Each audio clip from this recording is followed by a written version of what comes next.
देश दुनिया की हर वड्डी खबर ਦੇ ਲਈ ਹੁਣੇ ਡਾਊਨਲੋਡ ਕਰੋ number 1 news app Dainik Savera Times. ਤੁਸੀਂ ਦੇਖੋ ਕਿ 7 ਸਾਲਾਂ ਦੇ ਵਿੱਚ ਇਸ ਗਵਰਨਮੈਂਟ ਨੇ ਕਿਸੇ ਅੰਦੋਲਨ ਨੂੰ ਮਾਨਤਾ ਨਹੀਂ ਦਿੱਤੀ ਕਿ ਕਿਸੇ ਨਾਲ ਟੇਬਲ ਟਾਕ ਵਾਸਤੇ ਤਿਆਰ ਹੋਣ। ਇਹ 7 ਸਾਲਾਂ ਦੇ ਵਿੱਚ ਇਹਨਾਂ ਦੇ ਰਾਜ ਦੇ ਵਿੱਚ ਪਹਿਲਾ ਇਹ ਅੰਦੋਲਨ ਆ ਜਿੰਦੇ ਬਾਰੇ ਪ੍ਰਧਾਨ ਮੰਤਰੀ ਬੋਲਣ ਵਾਸਤੇ ਮਜਬੂਰ ਆ, ਭਾਵੇਂ ਉਹ ਹਮਲਾ ਕਰ ਰਿਹਾ ਅੰਦੋਲਨ।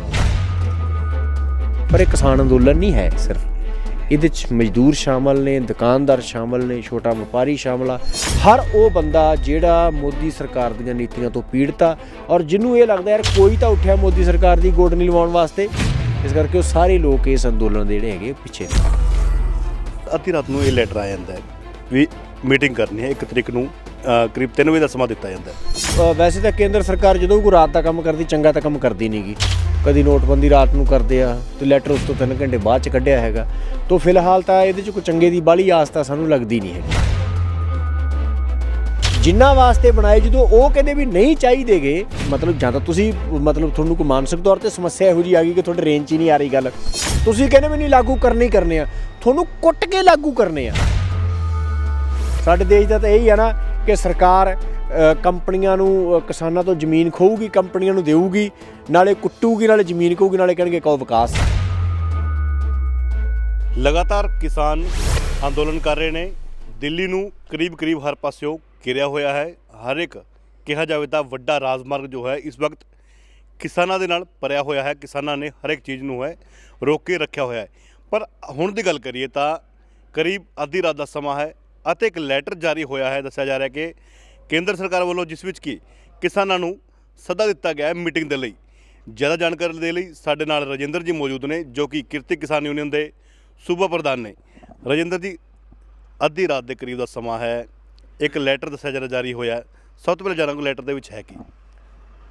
ਉਹਦੇ 'ਚ ਜਿਵੇਂ ਪਹਿਲਾਂ ਖੇਤੀਬਾੜੀ ਸੈਕਟਰੀ ਵੱਲੋਂ ਲੈਟਰ ਆਉਂਦਾ ਅਤੇ ਉਹ ਪੰਜਾਬ ਦੀਆਂ ਕਿਸਾਨ ਜਥੇਬੰਦੀਆਂ ਦੇ ਜਥੇਬੰਦੀਆਂ ਦੇ ਨਾਮ 'ਤੇ ਉਹਨਾਂ ਦੇ ਪ੍ਰਧਾਨਾਂ ਦੇ ਨਾਮ ਦੇ ਨਾਂ 'ਤੇ ਲੈਟਰ ਆ। ਅਤੇ ਕੱਲ੍ਹ ਨੂੰ 3 ਵਜੇ ਜਿਹੜੀ ਵਿਗਿਆਨ ਭਵਨ ਦੇ 'ਚ ਉਹਨਾਂ ਨੇ ਕਿਹਾ ਵੀ ਸੀ ਗੱਲਬਾਤ ਜਿਹੜੀ ਪਹਿਲਾਂ ਗੱਲਬਾਤ ਕੀਤੀ ਉਹਨੂੰ ਅੱਗੇ ਤੋਰਦੇ ਹਾਂ, ਜਿਹੜੀ ਹੈਗੀ ਆ ਖੇਤੀ ਕਾਨੂੰਨਾਂ 'ਤੇ ਅਸੀਂ ਗੱਲਬਾਤ ਕਰਨ ਦਾ ਤੁਹਾਨੂੰ ਸੱਦਾ ਦੇਣਾ, ਤੁਸੀਂ ਮੀਟਿੰਗ ਦੇ ਵਿੱਚ ਪਹੁੰਚੋ।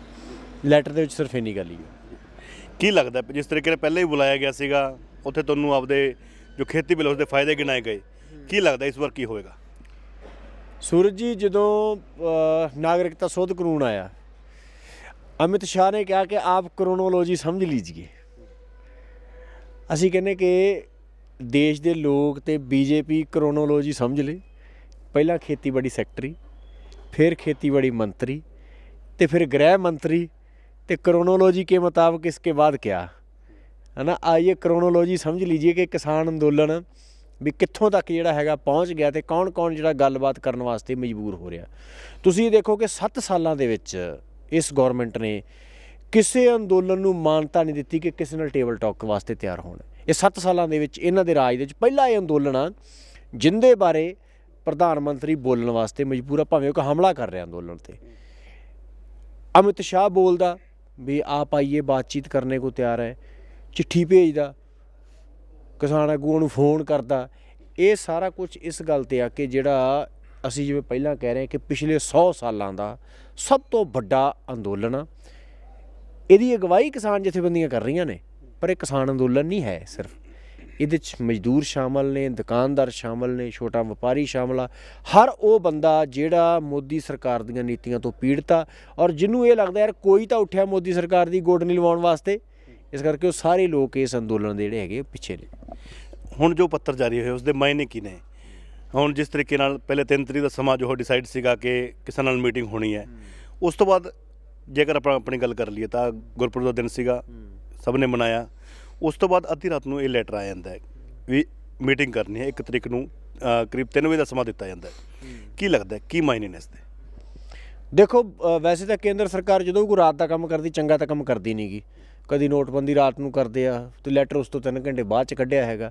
ਤਾਂ ਫਿਲਹਾਲ ਤਾਂ ਇਹਦੇ 'ਚ ਕੋਈ ਚੰਗੇ ਦੀ ਬਾਹਲੀ ਆਸ ਤਾਂ ਸਾਨੂੰ ਲੱਗਦੀ ਨਹੀਂ ਹੈਗੀ, ਕਿਉਂਕਿ ਜਿਸ ਤਰ੍ਹਾਂ ਦਾ ਮੋਦੀ ਸਰਕਾਰ ਦਾ ਰਵੱਈਆ, ਇੱਕ ਪਾਸੇ ਤਾਂ ਅਮਿਤ ਸ਼ਾਹ ਗੱਲਬਾਤ ਲਈ ਬੁਲਾ ਰਹੇ ਆ, ਇੱਕ ਪਾਸੇ ਤੁਸੀਂ ਦੇਖਿਆ ਹੋਊਗਾ ਕਿ ਅੱਜ ਜਿਸ ਤਰ੍ਹਾਂ ਦਾ ਨਰਿੰਦਰ ਮੋਦੀ ਦਾ ਭਾਸ਼ਣ ਸੀਗਾ ਜਿਹਦੇ 'ਚੋਂ ਬੜੇ ਹਮਲਾਵਰ ਰੁਖ ਸੀਗਾ ਔਰ ਉਹਨਾਂ ਨੇ ਕਿਸਾਨ ਅੰਦੋਲਨ ਨੂੰ ਗੁੰਮਰਾਹ ਹੋਏ ਲੋਕ ਬਹੁਤ ਕੁਛ ਜਿਹੜਾ ਹੈਗਾ ਵੱਧ ਘੱਟ ਬੋਲਿਆ ਔਰ ਇਸ ਦੇ ਨਾਲ ਜਿਹੜੀ BSF ਅੱਜ ਸਾਡੇ ਧਰਨਿਆਂ ਦੇ ਜਿਹੜੇ ਨਾਲ ਹੈਗੀ ਉਹ ਡਿਪਲੋਏ ਕਰਤੀ ਹੈਗੀ ਆ। ਤੋ ਇਹਦੇ ਤੋਂ ਹੈਗਾ ਵੀ ਇੱਕ ਪਾਸੇ ਜਿਹੜੀ ਆ ਧਮਕੀ ਵਾਲੀ ਸੁਰ ਵੀ ਹੈਗੀ ਹੈ, ਦੂਸਰੇ ਪਾਸੇ ਗੱਲਬਾਤ ਦਾ ਵੀ ਹੈਗਾ। ਤੋ ਫਿਲਹਾਲ ਨਹੀਂ ਲੱਗਦਾ ਕਿ ਇਸ ਗੱਲਬਾਤ 'ਚੋਂ ਜ਼ਿਆਦਾ ਕੁਝ ਜਿਹੜਾ ਹੈਗਾ ਉਹ ਨਿਕਲੂਗਾ, ਇਹ ਪਰ ਗੱਲਬਾਤ ਅਸੀਂ ਜ਼ਰੂਰ ਕਰਾਂਗੇ। ਹੁਣ ਸਵੇਰ ਸਵੇਰੇ ਜਿਸ ਤਰੀਕੇ ਦੱਸਿਆ ਜਾ ਰਿਹਾ ਕਿ ਮੀਟਿੰਗ ਰੱਖੀ ਗਈ ਹੈ ਕਿਸਾਨ ਜਥੇਬੰਦੀਆਂ ਦੀ ਸਿੰਘੂ ਬਾਰਡਰ ਤੇ ਤੁਹਾਡੇ ਜੋ ਨੁਮਾਇੰਦੇ ਉਹਨਾਂ ਵੱਲੋਂ, ਉਸ ਵਿੱਚ ਕਿਸ ਤਰੀਕੇ ਨਾਲ ਵਿਚਾਰ ਵਟਾਂਦਰਾ ਕੀਤਾ ਜਾਵੇਗਾ? ਕਿਉਂਕਿ ਬੁਲਾਇਆ ਪਹਿਲੇ ਵੀ ਗਿਆ ਹੈ ਪਰ ਬੇਨਤੀ ਜਾ ਰਿਹਾ ਸਭ ਕੁਝ। ਸਾਡਾ ਹੈ ਕਿ ਇੱਕ ਤਾਂ ਜਿਹੜੇ ਬਰਾੜੀ ਦੇ ਵਿੱਚ ਲੋਕਾਂ ਨੂੰ ਬੁਲਾ ਲਿਆ, ਇੱਕ ਇਹਨਾਂ ਦੀ ਸਕੀਮ ਸੀਗੀ। ਦੇਖੋ ਉਹ ਸਰਕਾਰ ਦਾ ਟਰੈਪ ਕੀ ਸੀਗਾ ਕਿ ਇਸ ਬਰਾੜੀ ਗਰਾਊਂਡ ਦੇ ਵਿੱਚ ਤੁਸੀਂ ਚਲੇ ਜਾਓ, ਉੱਥੇ ਹਰ ਸਾਲ 10 ਲੱਖ ਨਿਰੰਕਾਰੀ ਵੀਰ ਭੈਣ ਆਉਂਦੇ, ਤਾਂ ਉਹ 10 ਲੱਖ ਤਾਂ ਹਰ ਸਾਲ ਆਉਂਦੇ ਹੀ ਆ। ਤੋ ਇੰਨੀ ਤਾਂ ਸਾਡੀ ਉਸ ਦਿਨ ਗਿਣਤੀ ਨਹੀਂ ਸੀ, ਹੁਣ ਤਾਂ ਭਾਵੇਂ ਵੱਧ ਗਈ ਆ, ਬਹੁਤ ਲੋਕ ਆ ਗਏ ਆ। ਉੱਥੇ ਜਾ ਕੇ ਬੈਠ ਜਾਂਦੇ। ਦਿੱਲੀ ਸਰਕਾਰ ਨੂੰ ਇਹਨਾਂ ਨੇ ਕਿਹਾ ਸੀ ਕਿ ਸਾਨੂੰ ਜਿਹੜੀ ਖੁੱਲ੍ਹੀ ਜੇਲ੍ਹ ਐਲਾਨ ਕਰਨ ਦਾ ਜਿਹੜਾ ਸੀਗਾ ਐਲਾਨ ਦਿਓ, ਉਹ ਐਲਾਨ ਦਿਓ। ਮੰਨ ਲਓ ਸਰਕਾਰ ਉਹਨੂੰ ਖੁੱਲ੍ਹੀ ਜੇਲ੍ਹ ਐਲਾਨ ਦਿੰਦੀ, ਸਾਰੇ ਪਾਸੇ ਸਿਕਿਉਰਿਟੀ ਲਾ ਦਿੰਦੇ, ਉਸ ਇਲਾਕੇ ਦੇ ਵਿੱਚ ਮੋਬਾਈਲ ਦੀ ਨੈੱਟ ਦੀ ਰੇਂਜ ਖਤਮ ਕਰ ਦਿੰਦੇ, ਸਹੀ ਸਾਰੇ ਪੰਜਾਬ ਨਾਲ ਕੱਟੇ ਜਾਣਾ ਸੀ। ਰਾਸ਼ਨ ਸਾਡੇ ਕੋਲ 4 ਮਹੀਨੇ ਦਾ ਸੀ, 6 ਮਹੀਨੇ ਦਾ ਸੀਗਾ। ਲੋਕਾਂ ਨੇ ਇਹ ਕਹਿਣਾ ਸੀ ਸਾਨੂੰ, ਅਸੀਂ ਭੁੱਖੇ ਨਹੀਂ ਮਰਨਾ ਚਾਹੁੰਦੇ, ਸਾਨੂੰ ਰੋਟੀ ਦਿਓ, ਸਾਨੂੰ ਸਾਡਾ ਖਹਿੜਾ ਛੱਡੋ। ਇਹ ਪਲਾਨਿੰਗ ਸੀਗੀ ਇਹਨਾਂ ਦੀ। ਔਰ ਅਸੀਂ ਸਭ ਤੋਂ ਪਹਿਲਾਂ ਕਿਰਤੀ ਕਿਸਾਨ ਯੂਨੀਅਨ ਵੱਲੋਂ ਹੋਰ ਜਥੇਬੰਦੀਆਂ ਨੇ ਮਿਲ ਕੇ ਅਸੀਂ ਇਹ ਫੈਸਲਾ ਕੀਤਾ ਵੀ ਆਪਾਂ ਨੂੰ ਬਰਾੜੀ ਗਰਾਊਂਡ ਨਹੀਂ ਜਾਣਾ ਚਾਹੀਦਾ। ਇੱਥੇ ਕਾਫੀ ਸਾਡੀ ਵਿਚਾਰ ਵਟਾਂਦਰਾ ਚੱਲਿਆ। ਜਥੇਬੰਦੀਆਂ ਦੀ ਕੱਲ੍ਹ ਜਿਹੜੀ ਹੈਗੀ 30 ਦੀ 30 ਸਹਿਮਤੀ ਬਣ ਗਈ। ਜਿਹੜੀਆਂ ਕੁਝ ਜਥੇਬੰਦੀਆਂ 'ਚ ਕੁਝ ਸਾਥੀ ਉੱਥੇ ਚਲੇ ਗਏ, ਉਹ ਵੀ ਜਿਹੜਾ ਹੈਗਾ ਉਹਨਾਂ ਨੇ ਵੀ ਉੱਥੋਂ ਵੀਡੀਓ ਪਾਈਆਂ ਕਿ ਇੱਥੇ ਨਾ ਆਇਓ, ਫਸ ਗਏ ਬੁਰੇ। ਦੇਖੋ ਗੱਲ ਸਹੀ ਉਹ ਹੁੰਦੀ ਹੈ ਕਿ ਜੋ ਸਰਕਾਰ ਕਵੇ ਉਹਦੇ ਦੂਜੇ ਪਾਸੇ ਸੋਚੋ, ਜੋ ਸਰਕਾਰ ਕਹਿੰਦੀ ਹੈ ਉਹਦੇ ਬਿਲਕੁਲ ਉਲਟ ਸੋਚੋ ਔਰ ਉਲਟ ਐਕਟ ਕਰੋ, ਉਹੀ ਗੱਲ ਦਰੁਸਤ ਹੁੰਦੀ ਆ। ਕਿਉਂਕਿ ਸਰਕਾਰਾਂ ਲੋਕਾਂ ਦੀਆਂ ਦੁਸ਼ਮਣ ਨੇ। ਜਦੋਂ ਤਾਂ ਇੱਥੇ 40 ਮਿੰਟ ਯੁੱਧ ਚੱਲਿਆ ਇਸ ਬੈਰੀਗੇਡ 'ਤੇ, ਕੋਈ ਹੰਝੂ ਗੈਸ ਦੇ ਗੋਲੇ ਛੱਡੇ, ਲਗਾਤਾਰ ਉਹਨੂੰ ਬੈਰੀਗੇਡ ਨੂੰ ਪੱਟਣ ਦੀ ਕੋਸ਼ਿਸ਼ ਕੀਤੀ ਨੌਜਵਾਨਾਂ ਨੇ, ਪਰ ਉਹ 40 ਮਿੰਟ ਤੋਂ ਬਾਅਦ ਜਦੋਂ ਇੱਥੇ ਅਸੀਂ ਬੈਠ ਕੇ ਸਟੇਜ ਸ਼ੁਰੂ ਕਰ ਲਈ, ਇਹ ਹੋ ਗਿਆ ਕਿ ਪਿੱਛੋਂ ਜੱਥੇ ਆ ਲੈਣ ਵੀ ਫੇਰ ਗਾਂਹ ਲੰਘਾਂਗੇ, ਵੀ ਕਾਫੀ ਲੋਕ ਪਿੱਛੇ ਨੇ। ਤਾਂ ਇੰਨੇ ਜਦੋਂ ਗੱਲਬਾਤ ਸਰਕਾਰ ਨਾਲ ਸ਼ੁਰੂ ਹੋ ਗਈ ਤਾਂ ਸਰਕਾਰ ਕਹਿੰਦੀ ਵੀ ਤੁਸੀਂ ਲੰਘ ਜਾਓ। ਉਦੋਂ ਅਸੀਂ ਜਿਹੜੇ ਨੌਜਵਾਨ ਸੀ ਕੁਛ ਅਸੀਂ ਉਹਨਾਂ ਨੂੰ ਕਿਹਾ ਕਿ ਉੱਥੇ ਜਾਣ ਦਾ ਕੋਈ ਫਾਇਦਾ ਨਹੀਂ, ਦਿੱਲੀ ਨੂੰ ਘੇਰਨਾ ਚਾਹੀਦਾ। ਕਿਉਂਕਿ 2010 ਜਦੋਂ ਅਕਾਲੀ ਭਾਜਪਾ ਸਰਕਾਰ ਨੇ 2 ਕਾਲੇ ਕਾਨੂੰਨ ਲਿਆਂਦੇ ਸੀਗੇ, ਨਿੱਜੀ ਤੇ ਜਨਤਕ ਜਾਇਦਾਦ ਨੁਕਸਾਨ ਰੋਕੂ ਬਿੱਲ ਤੋਂ ਪਬਲਿਕ ਜਿਹੜਾ ਪ੍ਰਾਈਵੇਟ ਸਿਕਿਉਰਿਟੀ ਗਰੁੱਪ ਜਿਹੜਾ ਸੀਗਾ, ਜਿਹਦੇ 'ਚ ਲੋਕਾਂ ਦੇ ਧਰਨੇ ਮੁਜ਼ਾਹਰੇ ਬੰਦ ਕਰ ਦਿੱਤੇ ਗਏ ਸੀ ਔਰ ਪ੍ਰਾਈਵੇਟ ਗੁੰਡਾ ਫੋਰਸ ਜਿਹੜੀ ਹਥਿਆਰਬੰਦ ਫੋਰਸ ਰੱਖਣ ਦਾ ਐਲਾਨ ਕਰਤਾ ਸੀ ਕੋਈ ਰੱਖ ਸਕਦਾ। ਉਹਨਾਂ ਕਾਨੂੰਨਾਂ ਨੂੰ ਰੱਦ ਕਰਾਉਣ ਲਈ ਅਸੀਂ ਚੰਡੀਗੜ੍ਹ ਦੇ ਵਿੱਚ ਇਕੱਠ ਰੱਖਿਆ ਔਰ ਸਾਰੀਆਂ ਪੰਜਾਬ ਦੀਆਂ ਜਥੇਬੰਦੀਆਂ ਨੇ ਚੰਡੀਗੜ੍ਹ ਵਹੀਰਾਂ ਘੱਤੀਆਂ। ਉਹਨਾਂ ਨੇ ਕਿਹਾ ਚੰਡੀਗੜ੍ਹ ਵੜਨ ਨਹੀਂ ਦੇਣਾ। ਅਸੀਂ ਚੰਡੀਗੜ੍ਹ ਨੂੰ ਸਾਰੇ ਇਲਾਕੇ ਸਾਰੇ ਪਾਸੇ ਜਿੰਨੇ ਐਂਟਰੀ ਪੁਆਇੰਟ ਸੀ 10,000 ਬੰਦਾ ਭੇਜਿਆ ਔਰ ਚੰਡੀਗੜ੍ਹ ਸਾਬਣਦਾਨੀ ਬਣਾ ਕੇ ਰੱਖਤਾ।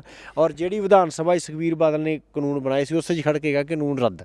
ਇਸ ਹਾਂਜੀ ਸਰ ਮੇਰਾ ਆਖਰੀ ਸਵਾਲ ਹੈ ਜੀ, ਹੁਣ ਜਿਸ ਤਰੀਕੇ ਦੀ ਹੁਣ ਅੰਦੋਲਨ ਚੱਲ ਰਿਹਾ, ਲਗਾਤਾਰ ਲੋਕ ਜੁੜਦੇ ਜਾ ਰਹੇ ਨੇ, ਚਾਹੇ ਇੰਟਰਨੈਸ਼ਨਲ ਮੀਡੀਆ ਦੀ ਗੱਲ ਕਰ ਲਈਏ ਜਾਂ ਵਿਸ਼ੇਸ਼ ਤੌਰ 'ਤੇ ਗੱਲ ਕੀਤੀ ਜਾਏ ਆਪਣੇ ਇਲਾਕੇ, ਤਾਂ ਹਰਿਆਣਾ, ਯੂਪੀ ਅਤੇ ਰਾਜਸਥਾਨ ਦੇ ਵਿੱਚ ਜੋ ਖਾਪ ਪੰਚਾਇਤਾਂ ਨੇ, ਬੜਾ ਵੱਡਾ ਉਹਨਾਂ ਦਾ ਅਸਤਿਤਵ ਹੈਗਾ ਉਹਨਾਂ ਦੇ ਵਿੱਚ। ਅਤੇ ਹੁਣ ਜੋ ਖਬਰ ਨਿਕਲ ਕੇ ਸਾਹਮਣੇ ਆ ਰਹੀ ਹੈ ਕਿ ਉਹ ਖਾਪ ਪੰਚਾਇਤਾਂ ਨੇ ਵੀ ਫੈਸਲਾ ਕਰ ਲਿਆ ਹੈ ਕਿਸਾਨ ਅੰਦੋਲਨ ਨਾਲ ਜੁੜਨ ਦਾ।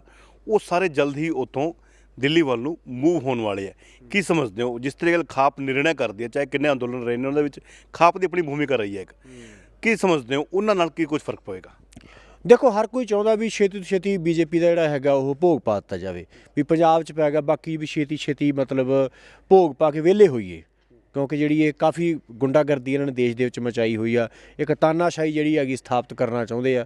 ਕਿਉਂਕਿ ਜਿਹੜੇ ਤਾਨਾਸ਼ਾਹ ਹੁੰਦੇ ਉਹ ਮਨ ਕੀ ਬਾਤ ਕਰਦੇ ਆ, ਅਤੇ ਜਿਹੜੇ ਲੋਕਾਂ ਦੇ ਆਗੂ ਹੁੰਦੇ ਲੋਕਾਂ ਦੇ ਮਨਾਂ ਦੀ ਬਾਤ ਕਰਦੇ। ਇੱਥੇ ਲੋਕਾਂ ਦੇ ਮਨਾਂ ਦੀ ਬਾਤ ਤਾਂ ਸੁਣੀ ਨਹੀਂ ਜਾ ਰਹੀਗੀ, ਆਪਣੇ ਮਨ ਕੀ ਜਿਹੜੀ ਹੈਗੀ ਆ ਉਹ ਚਲਾਈ ਜਾ ਰਹੀ ਹੈਗੀ ਆ। ਤੁਸੀਂ ਇਹ ਦੇਖੋ ਕਿ ਸੂਰਜ ਜੀ ਮੈਂ ਤੁਹਾਨੂੰ ਕੋਈ ਸੋਨੇ ਦਾ ਕਵਾਂਗਾ ਮੈਂ ਕੜਾ ਦੇਣਾ, ਤੁਸੀਂ ਕਹੋ ਮੈਨੂੰ ਨਹੀਂ ਚਾਹੀਦਾ ਗਾ, ਮੈਂ ਕਹਾਂ ਮੈਂ ਤਾਂ ਧੱਕੇ ਨਾਲ ਤੁਹਾਨੂੰ ਦੇਣਾ ਹੀ ਦੇਣਾ। ਹੁਣ ਇਹ ਗੱਲ ਜੀ ਕਾਨੂੰਨ ਬਹੁਤ ਚੰਗੇ ਆ, ਤੁਹਾਡੇ ਕਾਨੂੰਨ ਚੰਗੇ ਤੁਸੀਂ ਲੱਗਦੇ ਹੋਣਗੇ ਤੁਹਾਨੂੰ, ਜਿਨ੍ਹਾਂ ਵਾਸਤੇ ਬਣਾਏ, ਜਦੋਂ ਉਹ ਕਹਿੰਦੇ ਵੀ ਨਹੀਂ ਚਾਹੀਦੇਗੇ ਤੁਹਾਡੇ, ਮਤਲਬ ਜਾਂ ਤਾਂ ਤੁਸੀਂ ਮਤਲਬ ਤੁਹਾਨੂੰ ਕੋਈ ਮਾਨਸਿਕ ਤੌਰ 'ਤੇ ਸਮੱਸਿਆ ਇਹੋ ਜਿਹੀ ਆ ਗਈ ਕਿ ਤੁਹਾਡੇ ਰੇਂਜ 'ਚ ਹੀ ਨਹੀਂ ਆ ਰਹੀ ਗੱਲ, ਤੁਸੀਂ ਕਹਿੰਦੇ ਵੀ ਨਹੀਂ ਲਾਗੂ ਕਰਨੇ ਹੀ ਕਰਨੇ ਆ, ਤੁਹਾਨੂੰ ਕੁੱਟ ਕੇ ਲਾਗੂ ਕਰਨੇ ਆ। ਸਾਡੇ ਦੇਸ਼ ਦਾ ਤਾਂ ਇਹੀ ਆ ਨਾ ਕਿ ਸਰਕਾਰ ਕੰਪਨੀਆਂ ਨੂੰ ਕਿਸਾਨਾਂ ਤੋਂ ਜ਼ਮੀਨ ਖੋਊਗੀ, ਕੰਪਨੀਆਂ ਨੂੰ ਦੇਊਗੀ, ਨਾਲੇ ਕੁੱਟੂਗੀ, ਨਾਲੇ ਜ਼ਮੀਨ ਖੋਊਗੀ, ਨਾਲੇ ਕਹਿਣਗੇ ਕਹੋ ਵਿਕਾਸ। ਮਤਲਬ ਇੱਥੇ ਤਾਂ ਵਿਕਾਸ ਦੀ ਅਤੇ ਇਹ ਚੰਗੇ ਦੀ ਪਰਿਭਾਸ਼ਾ ਹੀ ਇੱਦਾਂ ਦੀ ਆ, ਲੋਕਾਂ ਦੀ ਕੁੱਟਮਾਰ 'ਚ ਹੈਗੀ ਆ। ਇਸ ਕਰਕੇ ਹਰ ਕੋਈ ਚਾਹੁੰਦਾ ਵੀ ਛੇਤੀ ਤੋਂ ਛੇਤੀ ਦਾ ਭੋਗ ਪਾਵੇ। ਖਾਪ ਪੰਚਾਇਤਾਂ ਵੀ ਚਾਹੁੰਦੀਆਂ ਵੀ ਚਲੋ ਇਹਨਾਂ ਦਾ ਛੇਤੀ ਜਿਹੜਾ ਕਿਰਿਆਕ੍ਰਮ ਹੈ ਉਹ ਕਰ ਦਈਏ, ਤੋ ਇਸ ਕਰਕੇ ਸਾਰਾ ਮੁਲਕ ਇਹਨਾਂ ਦੇ ਕਿਰਿਆਕਰਮ ਦੇ ਵਿੱਚ ਜਿਹੜੀ ਇਹ ਰਸਮ ਪੰਜਾਬ ਨੇ ਸ਼ੁਰੂ ਕੀਤੀ ਆ ਉਹਨੂੰ ਸਫਲਤਾਪੂਰਵਕ ਨੇਪਰੇ ਚਾੜਨ ਵਾਸਤੇ ਜਿਹੜੇ ਹੈਗੇ ਤੁਰ ਰਹੇ ਹੈਗੇ ਆ। ਤਾਂ ਬਿਲਕੁਲ ਤਾਂ ਰਜਿੰਦਰ ਜੀ ਸਾਡੇ ਨਾਲ ਮੌਜੂਦ ਸੀਗੇ। ਸਭ ਤੋਂ ਵੱਡੀ ਗੱਲ ਇਹੀ ਹੈ ਕਿ ਇਹਨਾਂ ਨੂੰ ਹੁਣ ਤੱਕ ਵੀ ਕੋਈ ਖਾਸ ਆਸ ਨਹੀਂ ਹੈ ਕਿ ਇਸ ਮੀਟਿੰਗ ਵਿੱਚ ਕੁਝ ਪੋਜ਼ਿਟਿਵ ਹੋਊਗਾ, ਕਿਉਂਕਿ ਦੱਸਿਆ ਜਾ ਰਿਹਾ ਕਿ ਇਸ ਤੋਂ ਪਹਿਲੇ ਜੋ ਮੀਟਿੰਗ ਹੋਈਆਂ ਨੇ ਬੇਨਤੀਜਾ ਰਹੀਆਂ ਨੇ। ਬੁਲਾਇਆ ਜਾਂਦਾ ਗੱਲਬਾਤ ਦੇ ਲਈ ਸੀਗਾ, ਪਰ ਉੱਥੇ ਜਾ ਕੇ ਇਹਨਾਂ ਨੂੰ ਬਿੱਲ ਦੇ ਫਾਇਦੇ ਗਿਣਾਏ ਜਾਂਦੇ ਸੀ। ਫਿਲਹਾਲ ਦੀ ਗੱਲ ਕਰੀਏ ਤਾਂ ਕੱਲ੍ਹ ਦਾ ਸਮਾਂ ਜੋ ਹੈ ਦੱਸਿਆ ਜਾ ਰਿਹਾ ਕਿ ਨਿਰਧਾਰਿਤ ਕੀਤਾ ਗਿਆ ਹੈ। ਕਰੀਬ 3 ਵਜੇ ਦਾ ਸਮਾਂ ਜੋ ਹੈ ਉਹ ਦੱਸਿਆ ਜਾ ਰਿਹਾ ਕਿ ਇੱਥੋਂ ਦੇ ਵਿਗਿਆਨ ਭਵਨ ਜੋ ਦਿੱਲੀ ਦਾ ਹੈ ਉੱਥੇ ਰੱਖਿਆ ਗਿਆ ਹੈ। ਫਿਲਹਾਲ ਵੇਖਦੇ ਹਾਂ ਕਿ ਕਿਸਾਨ ਜਥੇਬੰਦੀ ਸਵੇਰ 8 ਵਜੇ ਦੇ ਕਰੀਬ ਮੀਟਿੰਗ ਹੈ ਸਿੰਘੂ ਬਾਰਡਰ ਤੇ, ਉਸ ਵੀ ਡਿਸਾਈਡ ਕੀਤਾ ਜਾਵੇਗਾ ਕਿ ਇਸ ਜੋ ਪੱਤਰ ਜਾਰੀ ਹੋਇਆ ਇਸ ਤੇ ਕੀ ਪ੍ਰਤੀਕਿਰਿਆ ਕਰਨੀ ਹੈ, ਕਿਸ ਤਰੀਕੇ ਦੀ ਪ੍ਰਤੀਕਿਰਿਆ ਕਰਨੀ ਹੈ ਅਤੇ ਕਿਸ ਤਰੀਕੇ ਦੀ ਪ੍ਰਤੀਕਿਰਿਆ ਨਹੀਂ ਕਰਨੀ। ਇਹ ਕੱਲ੍ਹ ਸਵੇਰ ਜਥੇਬੰਦੀ ਜੋ ਨੇ ਉਹ ਤੈਅ ਕਰਨਗੀਆਂ। ਟਿਕਰੀ ਬਾਰਡਰ ਤੋਂ ਕੈਮਰਾ ਪਰਸਨ ਰਾਜੇਸ਼ ਬਾਗੜੀ ਦੇ ਨਾਲ Suraj Prakash, Dainik Savera, new Delhi. All world open challenge 17-टाइम गोल्ड मेडलिस्ट मियां रफीक मोहम्मद, पंडित, मौलवी, बेगम, तांत्रिक, इन चोरा ठग्गां तो सावधान। स्पेशलिस्ट वशीकरण, सट्टा नंबर, लव मैरिज, पति पत्नी च अनबन, विदेश च पक्का होना, कारोबार दा ना चलना, सिर्फ 31 घंटियां विच समाधान। फ्री फ्री फ्री मियां रफीक मोहम्मद। मोबाइल 84 374 94 647, 84 374 94 648।